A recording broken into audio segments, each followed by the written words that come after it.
Saudara, Anda menyaksikan Breaking News Kompas TV. Ini ada bencana tanah longsor menimpa Kecamatan Petung Kriono, Kabupaten Pekalongan, Jawa Tengah. Sejumlah rumah timbun tanah serta merusak akses jalan. Data sementara yang kami dapatkan, saudara, ada 15 orang meninggal dunia, sementara masih ada beberapa korban yang masih tertimbun longsoran. Artinya hingga saat ini petugas masih melakukan pencarian di lokasi karena masih ada laporan korban hilang. Putusnya akses jalan ke lokasi ini membuat evakuasi terhambat dan juga korban harus ditandu warga dan juga sukarelawan untuk mendapatkan pertolongan. Seperti yang Anda lihat di gambar, saudara, bahwa cuaca saat ini di lokasi juga tengah berkabut dan juga hujan. Tertutupnya akses juga membuat mobil ambulans berada jauh dari lokasi terjadinya longsor. Selain 15 orang yang dilaporkan meninggal, 10 warga lainnya juga dilaporkan terluka dan kini dirawat di Puskesmas Petung Kriono.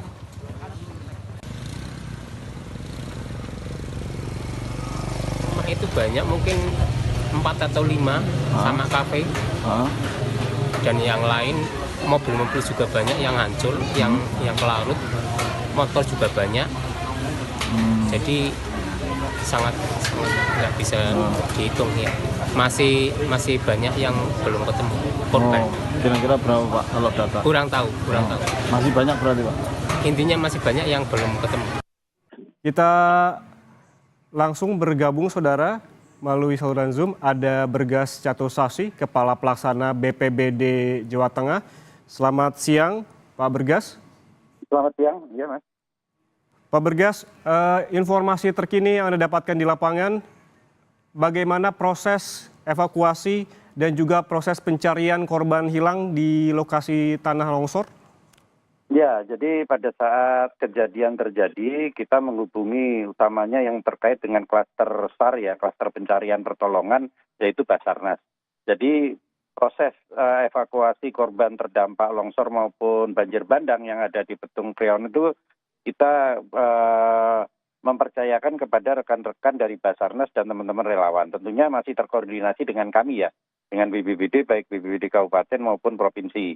Dan memang tadi betul apa yang disampaikan bahwa proses menuju ke titik lokasi pencarian itu ada kesulitan untuk akses. Ya, jadi memang harus merambat. Jadi teman-teman relawan ini harus proses menuju ke sana itu bertahap untuk bisa melalui. Memang ada sebagaimana kondisi saat ini, di mana saat ini kondisinya sedang hujan malah di sana. Akhirnya mungkin sementara ya untuk menjaga hal-hal yang tidak diinginkan apabila terjadi ada kejadian susulan, itu lebih baik memang sementara melihat situasi. Tentunya yang bergerak di sana adalah teman-teman Basarnas dan teman-teman relawan serta TRC BPBD. Pak Bergas, data sementara yang kami dapatkan terkait dengan jumlah korban, ini ada 15 orang meninggal dunia, 7 orang hilang dan 10 orang luka. Apakah ada perkembangan terkait data ini, Pak Bergas? Saya dapat terakhir itu bertambah 1 yang MD 16. Jadi 16, yang lainnya mungkin masih sama ya, luka 10, mungkin yang hilang sudah berkurang. Tapi ini barusan kami sempat dapat itu data dari pos lapangan, itu jumlahnya menjadi 16. Oke, bisa dikonfirmasi lagi 16 orang yang telah ditemukan meninggal, Pak Bergas? Iya, betul. Oke. Bagaimana dengan evakuasi korban tewas ataupun korban meninggal tadi? Saya lihat juga Pak bahwa akses yang terkendala dan juga tertutup oleh tanah, warga dan juga sukarelawan tadi menandu jenazah begitu. Bisa diceritakan seperti apa proses evakuasi warga yang ditemukan meninggal di sana? Ya, jadi tentunya setelah relawan itu hadir di sana beserta rekan-rekan Basarnas, itu melakukan proses pencarian. Tentunya dimulai dari titik-titik yang sudah terlihat serta informasi dari warga bahwa di sini ada rumah terkena longsor. Nah itu mulai dicari di area-area di sana melalui sistem daripada SAR ya di sana ya. Ada skru-skru berapa gitu. Nah, kemudian tentunya untuk kedepannya untuk yang memang masih tertimbun tanah lebih tebal, itu kita berharap memang dukungan dari alat berat. Hanya saja proses menuju ke sana kan tidak mudah. Apalagi di posisi di bawah itu kan juga ada tidak hanya longsor saja ya, tapi kan ada banjirnya juga. Gitu. Jadi ini kan proses satu demi satu untuk penyelesaiannya. Gitu. Artinya saat ini masih menunggu agar upaya evakuasi dan juga pencarian berjalan maksimal, yaitu dengan mengirimkan alat berat. Namun sementara karena terkendala akses, upaya apa yang bisa dilakukan oleh petugas di sana, Pak Bergas? Ya tetap melakukan pencarian, Mas.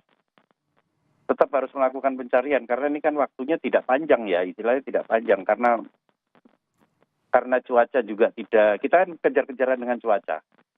Tidak bisa saling menunggu, kalau bisa nanti kan dapat informasi apa dikembangkan di lapangan begitu. Hmm. Hmm. Apakah titik pencarian difokuskan di satu titik atau diperluas, Pak Bergas?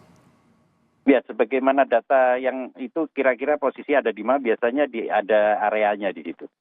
Ada area yang nanti dicari begitu. Oke, artinya menunggu laporan, ketika ada laporan datang, petugas langsung mencari ke titik yang dilaporkan oleh warga tersebut. Yang paling mungkin. Tentunya yang tidak mungkin menggunakan alat berat ya tidak ya, masih proses menunggu ya. Menunggu alat berat juga, kemudian tentunya yang bisa dilakukan oleh teman-teman SAR ya dilakukan begitu. Karena ini kan kita juga menjaga, karena ini kan manusia ya, istilahnya manual juga ya, manual.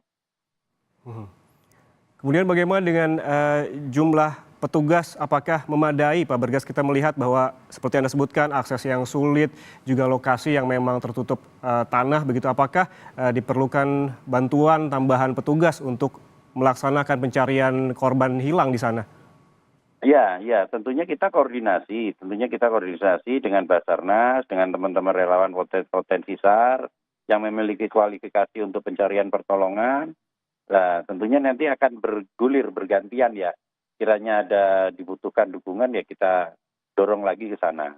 Karena ini kan tentunya bukan sesuatu yang mudah ya. Untuk ke sana sembarang relawan ke sana ya enggak, tentunya itu ada batas di mana kualifikasi untuk pencarian pertolongan itu kan ada kualifikasi rekan-rekan teman-teman relawan yang sudah pernah mengikuti atau sudah memiliki kapasitas ke sana. Mereka itu sudah punya komunitasnya kok, Mas. Pak Bergas, tantangan apa lagi yang dihadapi oleh petugas? Tadi saya juga melihat cuaca yang masih hujan dan juga berkabut.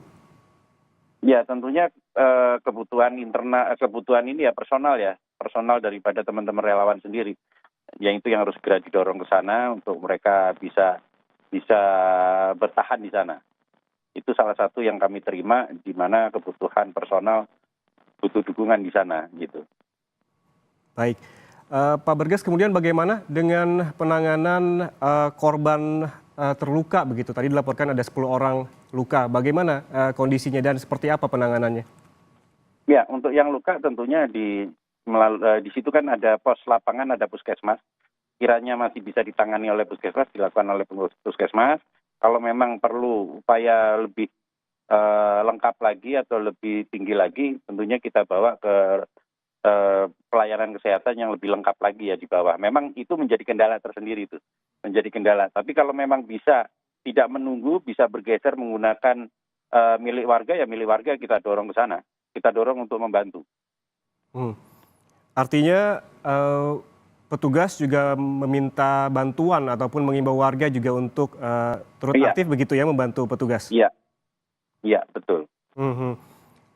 Saat ini yang Anda dapatkan laporan yang 10 warga terluka itu seluruhnya sudah dibawa ke puskesmas atau memang sudah ada yang kembali ke rumah? Ya, sementara ini kami baru menerima yang luka-luka ya. Baru sampai di puskesmas. Begitu, Mas. Lalu bagaimana kondisinya Pak Bergas, 10 warga terluka, apa luka ringan atau luka berat seperti apa? Oh, ada yang luka berat ada yang luka ringan ada. Datanya, sebetulnya ada datanya tapi kami ini harus buka data ulang ya berarti ya. Ya sementara itu mungkin Mas. Ya. Berarti yang ditangani oleh puskesmas terdekat dengan lokasi ini kondisi lukanya berbagai macam, ada yang luka ringan dan juga ada yang luka berat begitu. Ya. Baik, kemudian upaya apa yang paling dekat begitu yang bisa dilakukan petugas yang saat ini bisa dilakukan karena memang tadi disebutkan butuh bantuan personel, tetapi memang untuk mendapatkan bantuan personel ini waktunya tidak cepat begitu, apa yang hal terdekat yang bisa dimaksimalkan oleh petugas? Ya, tentunya upaya penggunaan alat tambahan atau alat bantu seperti alat berat itu harus segera diluncurkan ya Mas ya. Ini kami masih koordinasi sih. Karena ini kan beberapa lokasi kan banyak yang terdampak masalahnya. Dan jalur menuju ke sana itu kan harus memutar, tidak bisa langsung tembus. Kalau langsung tembus itu butuh alat berat buka jalannya. Begitu Mas.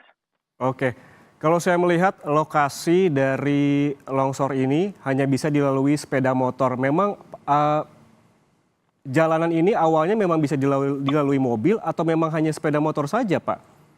Enggak, bisa dilalui mobil itu. Bisa. Artinya jalan ini memang tertutup oleh tanah longsor sehingga hanya bisa dilalui oleh sepeda motor? Betul, dan ada ketebalan cukup tertentu di ruas-ruas tertentu yang dia seperti lumpur. Nah, itu kan tidak mudah. Pakai mobil pun tidak mudah, pakai sepeda motor pun tidak mudah. Begitu, Mas. Oke, apakah juga ada upaya pembersihan untuk membuka akses jalan, Pak?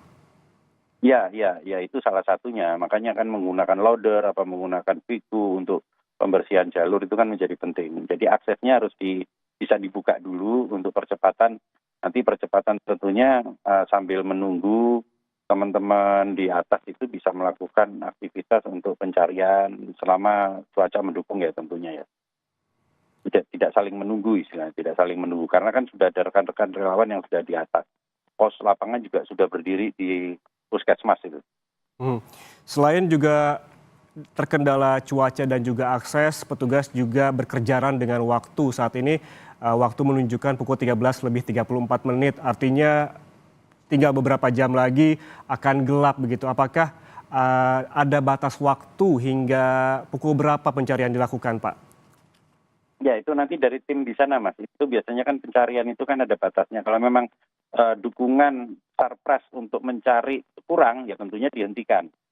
Begitu, karena kan beresiko juga. Tapi kalau dukungan Sarpras untuk penguatan lampu memungkinkan, cuaca memungkinkan, ya itu bisa berlanjut sampai ada disepakati di sana. Kalau memang sudah cukup lelah, ya harus istirahat. Tentunya begitu. Berarti masih menunggu update dari sana juga untuk menentukan hingga pukul berapa petugas melakukan pencarian? Iya, karena manajemen pencariannya ada di komandan lapangan ya. Komandan lapangannya di Basarnas di sana. Untuk mengarahkan ini bagaimana baiknya. Karena ilmunya kan manajemennya mereka kan lebih paham untuk itu.